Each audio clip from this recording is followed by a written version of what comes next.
How's it going, guys? Welcome back to the channel for a new video.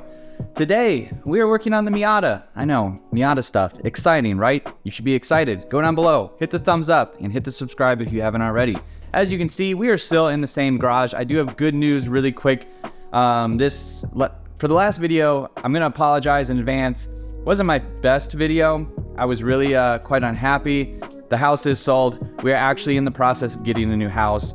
And so far, so good. We've got a contract going for our next house, which excited to show you if that goes through. As you can see behind me, there's just, lots of stuff going on. Moving boxes everywhere and trying to get everything ready to go. So, as I said, Miata time. We are going to be doing some engine modifications today, which is fun. I haven't messed with the engine bay or engine parts in quite a while. So, this should be fun. I'm excited. This is something that I've wanted for a while. You guys know I'm a sucker for ordering things from overseas, and this is a Japanese part as well. It came with some extra stuff. Don't know why. Well, I do know why, but kind of pointless. I'll show you right now. So we've got the AutoExe intake, and this essentially turns your OEM intake setup into a short ram intake kind of thing. This was used and it wasn't in the best condition. I had to bend the fins back a little bit. They're a little dirty, but the fiberglass shell is mostly good condition besides a little, blemish right there. I had to do a repair on the bottom right there where it's darker. There was a kind of a big chip in the fiberglass, so I replaced that. Some of the mounting hardware or just hardware in general is a little rusty. I guess that's the Japanese life.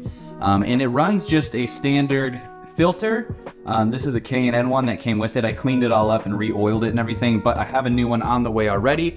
It's just the OEM Mazda size. So maintenance wise, it's gonna be a lot easier than the AEM unit, which goes from here, your throttle body, into the front of the bumper, and then down below to where if you ever have to change the filter out, you have to either take the bumper off or crawl underneath and take off the splash guard, which is a pain. Now, while we are losing some space here and we are losing the ECU bracket, it should be more OEM looking, which I'm good with. I already have a new silicone HPS throttle body hose coming, so that will look nice.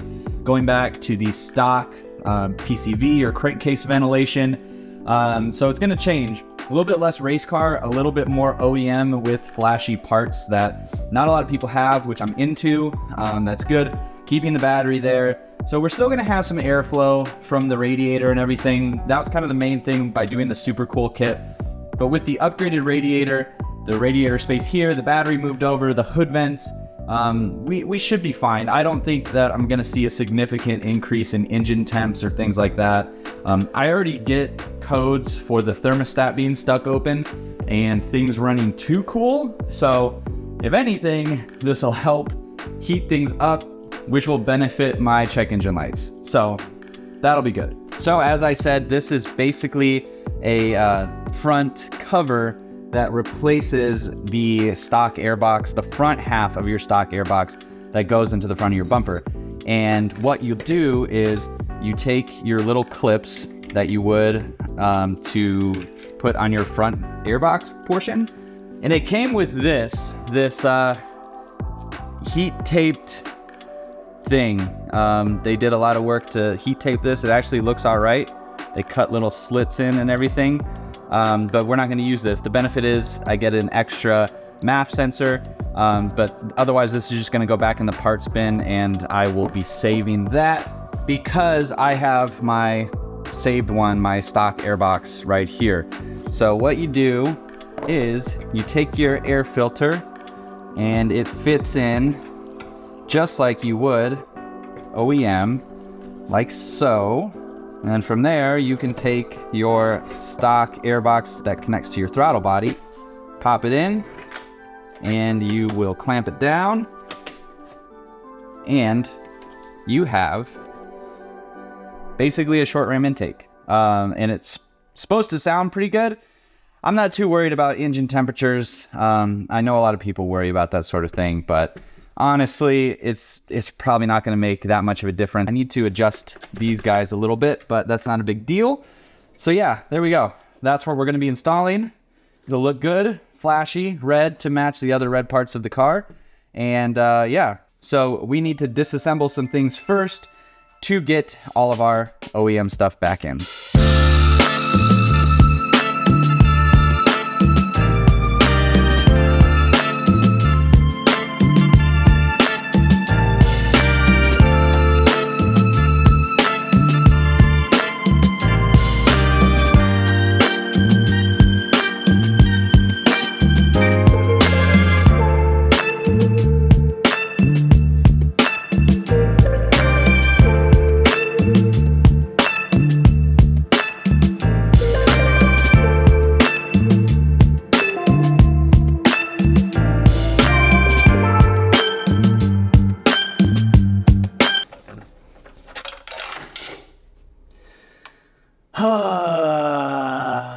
Fuck.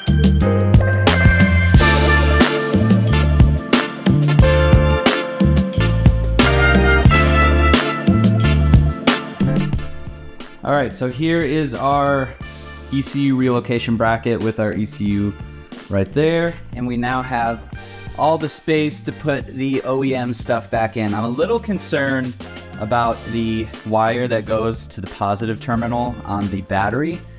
It's a little short, and as well as the temperature sensor that I put in, those wires, they should be okay, but we're gonna find out. And obviously the elbow is OEM still, but we've got a replacement for that. It's gonna look really good.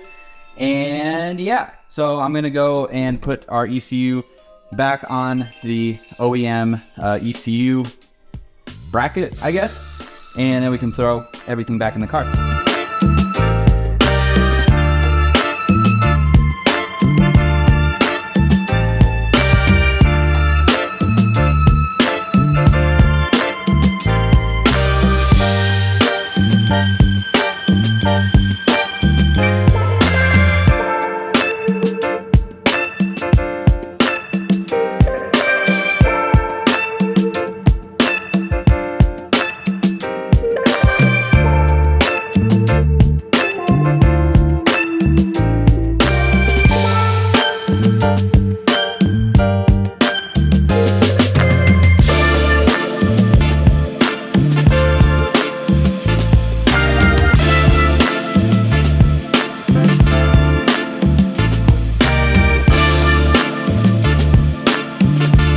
Alright, so pretty annoying to remember how to do this, but the ECU is back in. I was even able to reuse the coolant hose clamp, which I'm pretty happy with. It's not rubbing on anything, which is good. ECU is all plugged back in. We've got our little splash guard here. Everything's grounded, clicked in. This wire was actually able to go back in to at least one of the holes. I couldn't scoot over this little zip clamp right here, but it's at least secure there. It's not too tight. So I'm happy with that. So now we have to start putting in our airbox stuff, and I'm gonna put the AutoExe one in first to tighten it all down here, and then we can stick in our OEM half box right there.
Alright guys, we are done.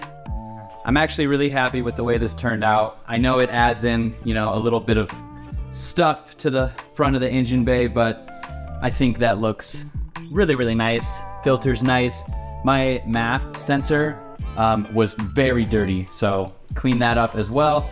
Also gave all of my hoses and things like that a little wipe down with some plastic cleaner, shine it up a little bit. I'm really glad I kept everything. I mean, I had everything, even the little, crankcase ventilation tube, holder right here. I have that. All the brackets of the ECU, everything. I even added in new little zip clips here, added in a push tab clip. Everything is good. It's very sturdy. Once everything's, on there, it's all clicked into the brackets back below. And I was able to keep all of my little sensors and things like that. So we should be good to go there. I'm really happy with this. So now, I'm not gonna do it in this video, but I will take out the other filter. It's really hot out here today. It's starting to get hot in Texas, but here's the thing you guys wanna see. Let's hear how it sounds.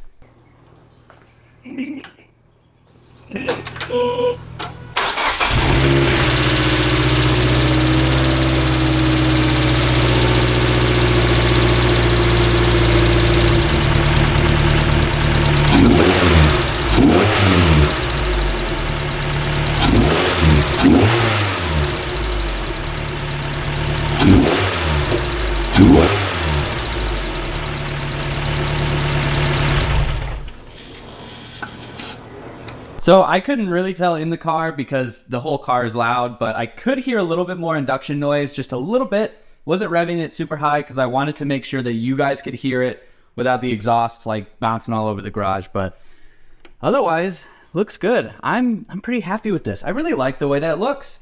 I think it matches the engine well with the fuse box cover, and the valve cover is not that red, but still red. So we've got a little bit of a theme going here. I like that. One thing I wanted to check out too is, so there it sits through the hood vent. I think that looks cool. So I doubt we're going to be getting like air coming in through the hood vent while we're driving, but it is good to know that if it does rain, it's not going to get super soaked. Because I do want to get new tires eventually so I can start driving this car more in the rain. If I don't have to only wait for the sunny days to drive this thing because, it is a roadster after all. And like I said, I'm trying to make the car a little bit more refined. It was fun as like a racy car, and, all the deletes and stuff like that. I'm keeping a lot of those just to talking about the radio. So there we go. Very nice. I'm into it. So I don't know for sure how long this is going to last. I'm going to keep the AEM intake for now. I'm probably going to end up selling it. This part is cooler. Like I said at the beginning, I'm a sucker for the Japanese parts. It's just cool to have, not rare stuff, but harder to get things. And I'm excited to have picked this up. It's super cool. I'm so stoked on it. I could use like a polishing of the aluminum and things like that. But for now, I think it looks good the way it is. The rest of the engine bay needs to be cleaned up. Like it's just kind of dirty. So there's still some things I want to add. There's things that I have on the shelf. We are going to be redoing our headlights with the new angel eyes coming up. I've still got to install all the LEDs. I ordered an HID kit so we can do an HID install, which will be fun because HIDs were like all the rage when I was younger. So it's kind of fun to install some. I know they're not the best thing, but they're going to be better than those LED bulbs that I put in. So we're going to be doing a new angel eye setup, HID kit, the LEDs in the side markers, and our HPS intake elbow coming as well. So we've got some stuff coming for the Miata. I'm excited. But if you can't tell, it's really hot out here. I think in the next garage, I'm for sure going to have to put in some AC or an AC unit or something. I'm excited to show you guys how that's all going. Yeah, I'm going to keep on moving. So I'm actually stacked videos right now. Shooting one next week because before this video, I was on vacation that I shot. I'm hoping to shoot a video while I'm on vacation in the mountains. And yeah, so we're stacked up a little bit. I should have time to get the house move done while still having videos for you guys. But otherwise, I don't know. I'm feeling good. I'm feeling energized. Good to be back outside working on the cars. So thanks so much for watching, guys. If you are new to the channel, go down below, hit that subscribe button, give this video a thumbs up, leave your comments below. I'll see you in the next one.